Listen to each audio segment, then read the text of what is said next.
بسم اللہ الرحمن الرحیم۔ رسول اللہ صلی اللہ علیہ وآلہ وسلم نے ارشاد فرمایا، جب تم سرسبز و شاداب علاقے میں چلو تو اونٹ کو زمین سے اس کا حق دو، انہیں چرنے دو، اور جب تم قحط سالی میں چلو تو پھر تیزی سے چلو۔ جب تم رات کے وقت پڑاؤ ڈالو تو راستے سے اجتناب کرو، کیونکہ رات کے وقت وہ چھپاؤں کی راہیں اور زہریلی چیزوں کا ٹھکانہ ہے۔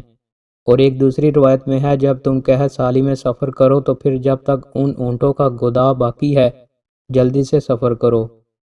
رسول اللہ صلی اللہ علیہ وآلہ وسلم نے ارشاد فرمایا، بیویوں کے بارے میں اللہ سے ڈرو، کیونکہ تم نے اللہ کی امانت کے ذریعے انہیں حاصل کیا ہے، یعنی ان کے حقوق کی ادائیگی کا جو عہد اللہ نے تم سے لیا ہے اسی کے مطابق عورتیں تمہارے پاس آئی ہیں، اور اللہ کے کلام یعنی قرآن میں موجود نکاح کے احکام کے ذریعے ان کی شرمگاہوں کو تم نے اپنے لیے حلال کیا ہے۔